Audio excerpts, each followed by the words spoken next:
Hello students and welcome back to my channel. Today we will discuss a very important topic from human physiology, breathing and exchange of gases. The topic is oxygen hemoglobin dissociation curve. Topic है तो छोटा सा but it's a very important topic, so kindly watch the video till end so that you can get more and more concepts, more and more basic information regarding the topic oxygen hemoglobin dissociation curve. Okay, तो topic start करने से पहले basic चीज आपको समझ में आ रही होगी टॉपिक में. The topic is all about dissociation of oxygen from haemoglobin. For example मैं सिर्फ एक अजम्पशन ले रहा हूं कि ये एक हीमोग्लोबिन का स्ट्रक्चर है. ओके, एंड यहां पे मैं ऑलरेडी आपको प्रीवियस वीडियो में बता चुका हूं कि एक्टिव साइट है फेरस की. ओके, क्योंकि जो पूरा हीमोग्लोबिन होता है इसमें ग्लोबिन जो होता है वो 95% है. इट सिंपली मींस कि protein part is 95% and iron part is 5%. तो 95% is globin and iron part is only 5%. But one hemoglobin molecule can bind with 4 oxygen molecule. and ऐसा क्यों होता है? क्योंकि इसके स्ट्रक्चर में, जो स्ट्रक्चर में आपको प्रीवियस वीडियो में शो कर चुका हूं, इसके स्ट्रक्चर में 4 एक्टिव साइट्स प्रेजेंट होती है. ओके, एंड ये जो अटैचमेंट है it is mainly by amino acid histidine. Clear? तो ये बेसिक चीज है जिसमें एक चीज आपको तो क्लियर थी ना कि हर एक एक्टिव साइट पे ऑक्सीजन की बाइंडिंग होगी. क्लियर ना? अब सपोज यहां पे जो ऑक्सीजन बाइंड होगा तो 4 में से एक साइट ऑक्युपाइड है. इट सिंपली मींस कि ये इंडिकेट कर रहा है 25% बाइंडिंग. क्लियर? अब सेम चीज अगर 2 साइट ऑक्युपाइड है तो ये इंडिकेट करेगा 50% बाइंडिंग को. सिमिलरली अगर 3 साइट्स ऑक्युपाइड है तो ये इंडिकेट करेगा 75% बाइंडिंग को. और अगर 4 की 4 साइट्स ऑक्युपाइड है तो ये इंडिकेट करता है 100% बाइंडिंग को. क्लियर? तो ये जो 100% सैचुरेशन है ये होता नहीं है. It is maximum up to 95%. But topic क्या इंडिकेट कर रहा है? हमें हीमोग्लोबिन से ऑक्सीजन को डिसोसिएट करना है. डिसोसिएट करने का मतलब क्या हुआ? मैं बहुत सिंपली इंडिकेट करूं तो सपोज यहां से ऑक्सीजन हटा तो बाइंडिंग कितनी बची? 75%. यहां से भी ऑक्सीजन हटा, देखिए 2 साइड्स मैंने हटाया तो ऑक्सीजन की बाइंडिंग कितनी बची? 50%. एंड सिमिलरली मैंने थर्ड साइड से भी ऑक्सीजन को हटाया तो बाइंडिंग अब सिर्फ बची है 25%. अब कॉमन सेंस की बात है, बेसिक चीज जो आपको समझनी है यहां पे, ये डिसोसिएशन हुआ क्यों? क्यों इन साइट्स ने ऑक्सीजन को हटाया? क्यों ऑक्सीजन को डिसोसिएट किया? बात समझ में आ रही है ना आपको? अभी मैंने क्या शो किया था कि चारों साइड्स पे ऑक्सीजन की बाइंडिंग है which indicates around 95% saturation. 95% saturation. Clear ना? बट अब मैं क्या इंडिकेट कर रहा हूं? Only 1 side is occupied. It simply means कि कुछ ना कुछ तो फिजियोलॉजी में चेंज आया है. वो चेंज क्या हो सकता है? वो चेंज कैसे इस डिसोसिएशन को प्रमोट करता है? इस टॉपिक में हम ये पूरा बेसिक कंसेप्ट समझने वाले हैं. बट फिर भी मैं एक बेसिक चीज यहां बता दूं, अगर ये डिसोसिएट हुआ है it simply means carbon dioxide का कंसंट्रेशन बढ़ा होगा या कार्बन डाइऑक्साइड का पार्शियल प्रेशर बढ़ा होगा. अब ये तो रिवर्सिबल रिएक्शन है, मैं ऑलरेडी बता चुका हूं प्रीवियस वीडियो में. तो ये जो साइट्स वैकेंट है ये अंडरस्टूड है कि कार्बन डाइऑक्साइड का कंसंट्रेशन बढ़ा है और यहां कार्बन डाइऑक्साइड की बाइंडिंग हो रही है। बात समझ में आ रही है? सिमिलरली ये भी हट जाएगा और यहां भी कार्बन डाइऑक्साइड की बाइंडिंग होगी। तो इस टॉपिक में एक चीज तो क्लियर है ना कि हमें हीमोग्लोबिन से ऑक्सीजन का डिसोसिएशन देखना है। तो ये जो ऑक्सीजन है ये हीमोग्लोबिन से डिसोसिएटेड है और अगर ये डिसोसिएट होगा तो कार्बन डाइऑक्साइड की बाइंडिंग होगी। ये बेसिक चीज अगर आपको समझ में आ गई है तो अब इस टॉपिक को हम लोग बहुत बेसिक बहुत इजी वे में समझेंगे कि होता कैसे है ये डिसोसिएशन कर्व। ओके, बट इससे पहले एक चीज जानना बहुत जरूरी है। ऑक्सीजन को डिसोसिएट करने से पहले ऑक्सीजन की बाइंडिंग जानना बहुत इंपॉर्टेंट है। ओके, तो पहले हम लोग ऑक्सीजन की बाइंडिंग पे फोकस करेंगे, क्योंकि बाइंडिंग होगा तो एसोसिएशन होगा। एसोसिएशन का मतलब क्या हुआ? अगर एसोसिएशन होगा तो ये अंडरस्टूड है। एसोसिएशन हुआ है तो ऑक्सी हीमोग्लोबिन का फॉर्मेशन होगा ना, ऑक्सी हीमोग्लोबिन का फॉर्मेशन होगा। तो पहले हम लोग इसकी बाइंडिंग को फोकस करेंगे। बाइंडिंग होगा, एसोसिएशन होगा, तब तो डिसोसिएशन होगा। एसोसिएशन नहीं होगा तो डिसोसिएशन कैसे हो सकता है? बात समझ में आ रही है ना? बहुत बेसिक चीज आपको यहां पे समझनी है। तो पहले हम देखेंगे बाइंडिंग कैसे होती है। ओके, अब एक चीज बहुत बहुत बेसिक तरीके से आपको समझनी है कि binding is totally based on partial pressure. And ये बहुत इजी है। अगर आपने एक चीज मेमोराइज कर ली कि binding is directly proportional to partial pressure.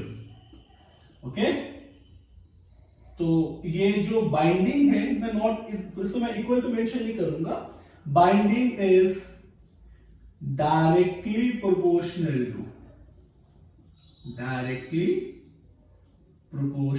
To partial pressure.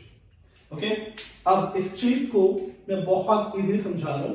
वैसे तो आपको 3 डेटा ही याद रखना है, बट मैं बहुत बेसिक चीज समझाऊंगा।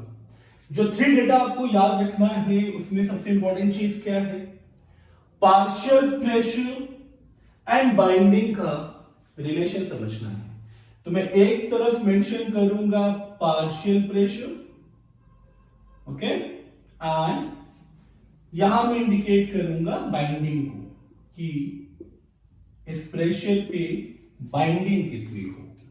ओके, इसको और सिंप्लीफाई कर लेते हैं, बहुत कॉम्प्लेक्स करने की जरूरत नहीं है इस टॉपिक को।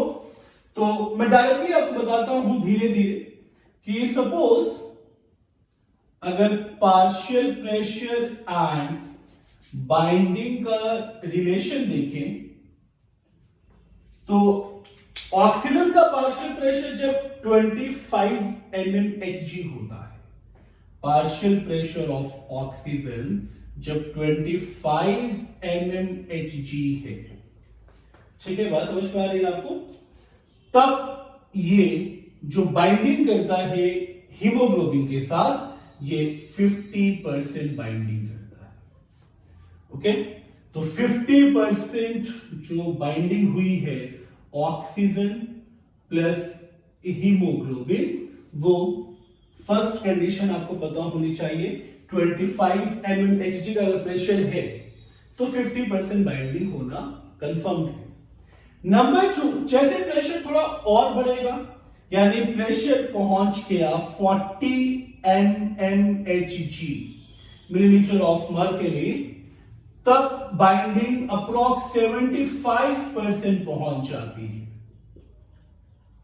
बात समझ में आ गई होगी आपको?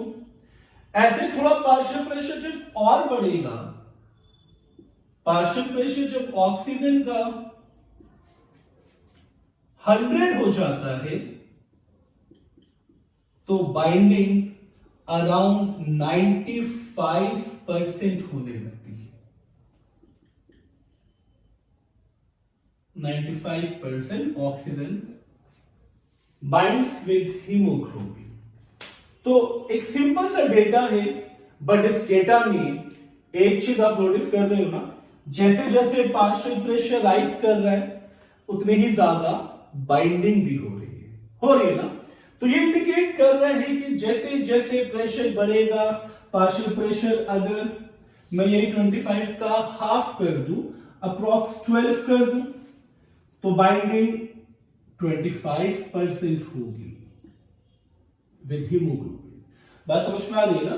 तो जैसे जैसे पार्शियल प्रेशर बढ़ेगा वैसे वैसे ऑक्सीजन हीमोग्लोबिन से बाइंड होना स्टार्ट होगा।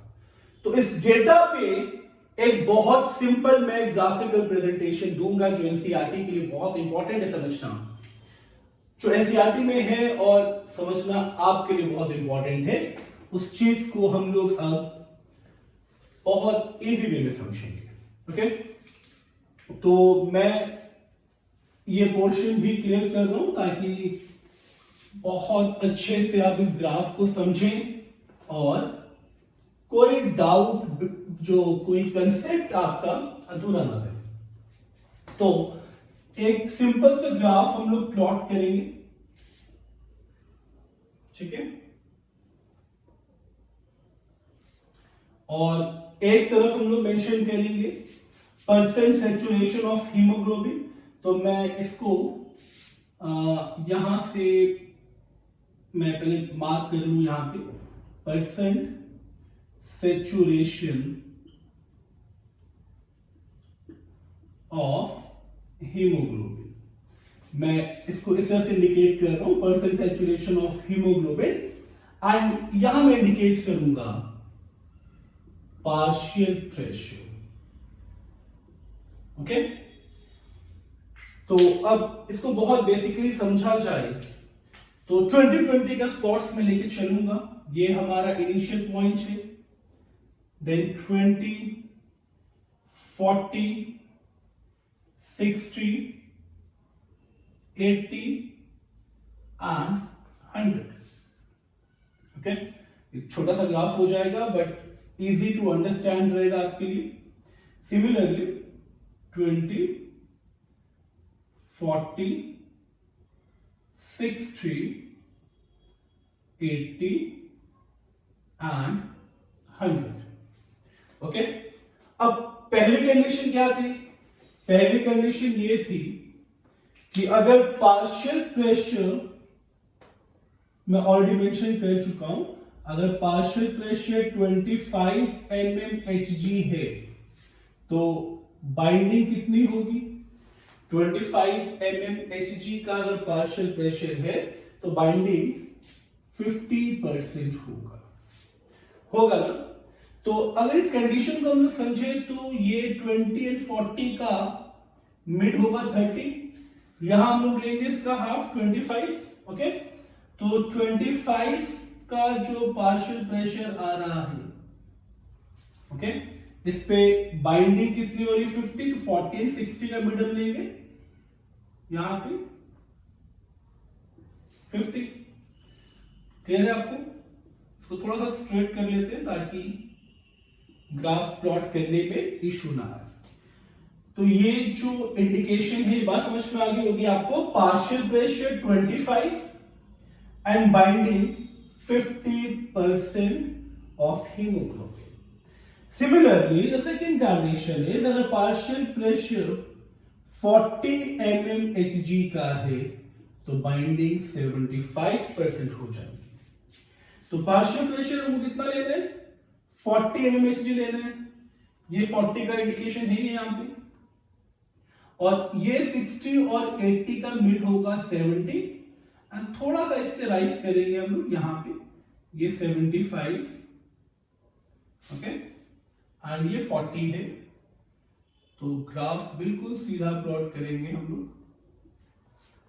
तो this is the second condition, partial pressure is 40, binding is about 75%. The third condition, partial pressure of oxygen is about 100 mmHg, which promotes 95% binding. तो दिस इज पार्शियल प्रेशर, इसको हम लेके चलेंगे 100 and binding is about, ये 90 का centre, यहां पे 95, okay. And ये ग्राफ जो आपका प्लॉट होगा इस तरह से होगा, ओके। अब इस ग्राफ को बहुत इजीली मैं आपको फिर समझा रहा हूं। पार्शियल प्रेशर अगर 25 होगा तो बाइंडिंग कितनी हो रही है, बाइंडिंग यहां पे 50% हो रही है। पार्शियल प्रेशर 40 होगा, बाइंडिंग अप्रॉक्स 75% होगी। पार्शियल प्रेशर अगर 100 है तो बाइंडिंग 95% होगी। इस कंडीशन में देखिए, बहुत ध्यान से आपको समझना क्या है, इस कंडीशन में जो ग्राफ प्लॉट होगा वो कुछ इस तरह से होगा, ओके। इस तरह से होगा, मतलब एक सिग्मॉइड टाइप का जो ग्राफ है वो प्लॉट होगा।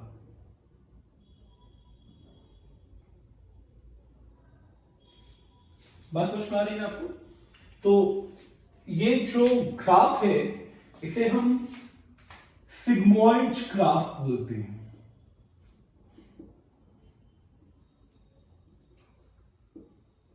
क्लियर? अब देखिए, एक चीज तो क्लियर है कि ये जो आप रेड मार्कर से ग्राफ प्लॉट कर रहे हो, जो ये इंडिकेशन है, ये बिल्कुल क्लियर है कि ये इंडिकेट कर रहा है बाइंडिंग ऑफ ऑक्सीजन। इसका मतलब इस लेवल पे ऑक्सीजन हीमोग्लोबिन के साथ बाइंड है ना।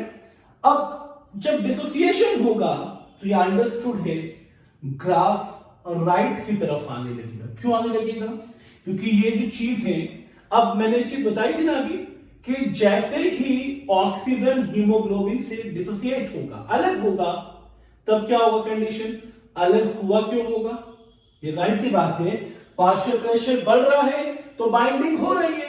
पार्शियल प्रेशर जब कम होगा तो डिसोसिएशन होगा, और जब पार्शियल प्रेशर कम होगा तो ग्राफ नीचे की तरफ शिफ्ट होना स्टार्ट हो जाएगा, यानी ग्राफ राइट की तरफ शिफ्ट होना स्टार्ट हो जाएगा। बात समझ में आ रही है ना? तो ये जो इंडिकेशन है ये डिसोसिएशन को इंडिकेट कर रहा है, ओके। और जब पार्शियल प्रेशर बढ़ रहा है, पार्शियल प्रेशर जैसे जैसे बढ़ेगा बाइंडिंग और ज्यादा होगी, यानी ग्राफ लेफ्ट की तरफ शिफ्ट होना स्टार्ट हो जाएगा। क्लियर? तो ये जो कंडीशन है इसमें एक एरो आपका राइट साइड की तरफ शिफ्ट कर रहा है, तो मैं इसको मेंशन कर रहा हूं राइट शिफ्टिंग, एंड एक एरो आपका इंडिकेट कर रहा है लेफ्ट शिफ्टिंग। क्लियर ना? यहां तक आपको समझ में आ रहा होगा। अब ये कंडीशंस क्या है, क्यों ये डिसोसिएट हुआ, क्यों हीमोग्लोबिन ऑक्सीजन की बाइंडिंग को हटा रहा है, डिसोसिएट कर रहा है, तो उसकी कुछ कंडीशंस है। एनसीईआरटी में ये चीज मेंशन है, बहुत ध्यान से आपको समझना है कि कौन सी ऐसी कंडीशन होगी जब ऑक्सीजन का हीमोग्लोबिन से डिसोसिएशन होगा। अब एक बहुत बेसिक चीज है, बहुत इजीली आपको समझना है कि अगर ये कंडीशन अल्विलाई में होती, बहुत ध्यान से समझना है फर्स्ट कंडीशन, अगर ये कंडीशन अल्विलाई में होता, अल्विलाई का मतलब क्या है, जो मैं आपको बता चुका हूं प्रीवियस वीडियो में कि जब इंस्पायर्ड एयर अल्विलर एयर के साथ जब मिक्स्ड हो जाते हैं इसको हम अल्विलर एयर बोलते हैं। तो अल्विलाई में एक चीज तो क्लियर है ना कि पार्शियल प्रेशर ऑफ ऑक्सीजन ज्यादा होगा ना। अगर पार्शियल प्रेशर ऑफ ऑक्सीजन ज्यादा है तो मैं यहां पे क्या इंडिकेट कर रहा था, जैसे जैसे पार्शियल प्रेशर बढ़ेगा बाइंडिंग होगी तो कर्व लेफ्ट की तरफ शिफ्ट होगा। बात समझ में आ रही है ना आपको? एंड अल्विलाई में सेकंड कंडीशन क्या है, पार्शियल प्रेशर ऑक्सीजन का तो बढ़ा, बट अल्विलाई में टेम्परेचर जो है वो डिक्रीज हो जाता है। टेम्परेचर डिक्रीज क्यों हो जाता है ये भी आपको अच्छे से पता है, क्योंकि अल्विलाई में there is a exchange between blood and air, blood with the oxygen.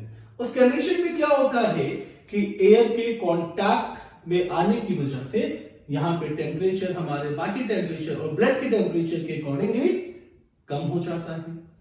Third चीज क्या होती है, जब ऑक्सीजन बाइंड हुआ है तो यह अंडरस्टूड है पीएच ये भी बढ़ेगा, पीएच इंक्रीज होगा।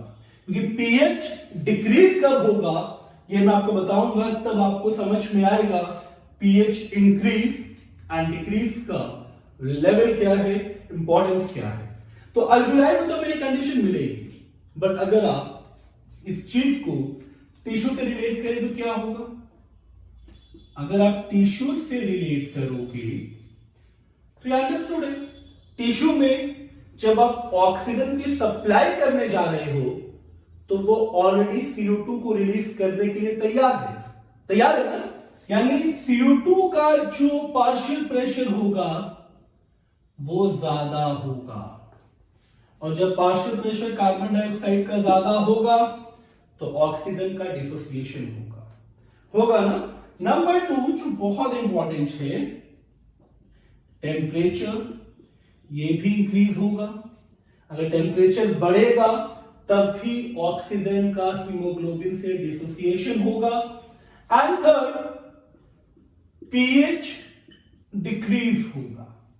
ओके, तो अब पहले मैं आपको ये समझा दूं पीएच डिक्रीज क्यों होगा, बहुत ध्यान से आपको समझना है ये पीएच डिक्रीज क्यों होगा, क्योंकि इस कंडीशन में क्या हो रहा था, ये कंडीशन इंडिकेट कर रही है ना, बहुत ध्यान समझिएगा कि कार्बन डाइऑक्साइड का पार्शियल प्रेशर बड़ा है ना, इसका मतलब जब पार्शियल प्रेशर कार्बन डाइऑक्साइड का बड़ा है तो कार्बन डाइऑक्साइड क्या करेगा, वाटर से रिएक्ट करेगा, और ये वाटर से रिएक्ट करके कार्बोनिक एसिड बनाएगा।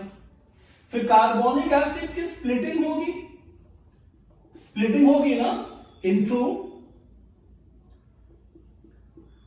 हाइड्रोजन में एंड बाइकार्बोनेट आयन। तो जब हाइड्रोजन का कंसंट्रेशन बढ़ेगा, तो ये चीज तो आप लोग जानते हो ना, जब हाइड्रोजन का कंसंट्रेशन बढ़ेगा तो पीएच का लेवल कम होने लगेगा, वो एसिडिक होने लगेगा, और ये तब होगा जब CO2 का लेवल बढ़ेगा। बात समझ में आ रही होगी आपको। तो इन दोनों कंडीशंस को बहुत ध्यान से आपको समझना है कि कर्व की शिफ्टिंग लेफ्ट में कब होगी एंड राइट में कब होगी, एंड आप इसको बहुत इजीली दो एग्जांपल से समझ सकते हो, अल्विलाई एंड टिश्यूज, एंड उस अकॉर्डिंग आपको बहुत इजीली समझ में आएगा कि कर्व की शिफ्टिंग राइट में कब होगी एंड लेफ्ट में कब होगी। क्योंकि बेसिक चीज तो आपको समझ में आ गई ना, हमें बाइंडिंग पे फोकस नहीं करना है, हमें डिसोसिएशन पे फोकस करना है। तो डिसोसिएशन तब होगा, ऑक्सीजन हीमोग्लोबिन को तब लीव करेगा जब ये कंडीशंस मिलेंगी। बात समझ में आ रही है। अब इसी चीज को मैं यूज करूंगा for explaining two more basic concepts जो बहुत इंपॉर्टेंट है अलोंग विद डिसोसिएशन कर्व। तो जो फर्स्ट कंसेप्ट है अलोंग विद डिसोसिएशन कर्व, मैं बात कर रहा हूं हल्डेन इफेक्ट की एंड बोहर्स इफेक्ट की। ओके, तो ये चीज आपको बहुत इजीली समझनी है, Haldane effect and Bohr effect. Okay,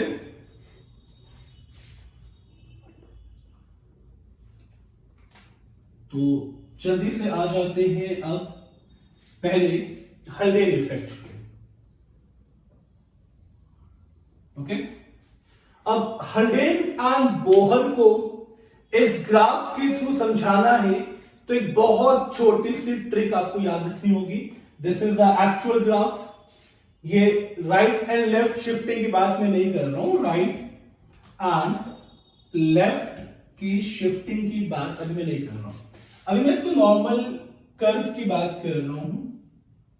okay, अब इसको आप हीमोग्लोबिन को एसोसिएट कर रहे हो ना, तो हीमोग्लोबिन का सिर्फ एक पोर्शन आप H ऊपर कर लो, B नीचे कर लो। ओके, तो B नीचे है, इसका मतलब जो शिफ्टिंग राइट की तरफ हो रही है, मैं फिर से रिपीट कर रहा हूं, जो शिफ्टिंग राइट की तरफ हो रही है ये प्रमोट कर रहा है बोहर्स इफेक्ट को। ओके, ये प्रमोट कर रहा है बोहर्स इफेक्ट को। और शिफ्टिंग लेफ्ट की तरफ हो रही है ये प्रमोट कर रहा है हल्डेन इफेक्ट को। ओके, तो पहले इन दोनों टर्म को समझ लीजिए, हल्डेन इफेक्ट एंड बोहर्स इफेक्ट, क्योंकि ये बहुत इंपॉर्टेंट है एंड बहुत इजीली आप इस ग्राफ के थ्रू इसको समझ जाएंगे। तो हल्डेन इफेक्ट सिंपली एक बहुत सिंपल सा कंसेप्ट जो आपको समझना है कि when oxygen binds with haemoglobin it tends to displace CO2। अब आप समझिए, अगर मैं बहुत बेसिक चीज बता रहा हूं, अगर ये हीमोग्लोबिन का स्ट्रक्चर, इसको हम हीमोग्लोबिन मान लेते हैं, ओके, अगर ये ऑक्सीजन से बाइंड है 1 मॉलिक्यूल 2 मॉलिक्यूल, तो ये हो गया 50%, 3 मॉलिक्यूल एंड 4 मॉलिक्यूल, इसको 95% ही मानेंगे।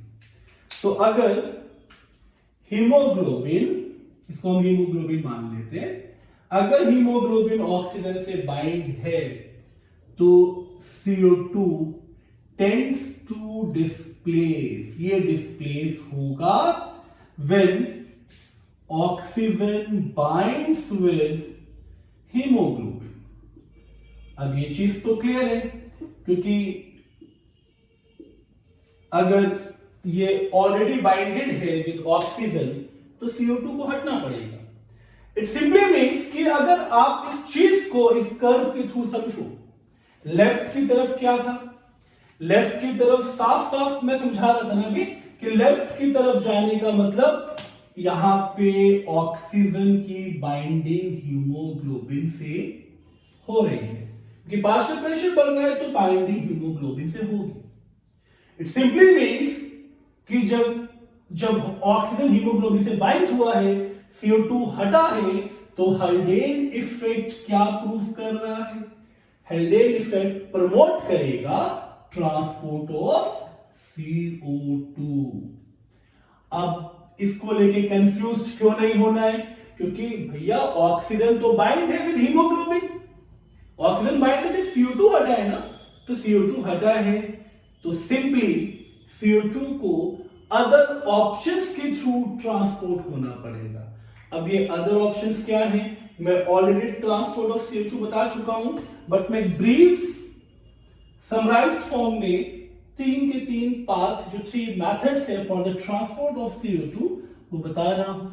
First method in the dissolved form, ठीक है, डिसॉल्व्ड फॉर्म मतलब बाय प्लाज्मा।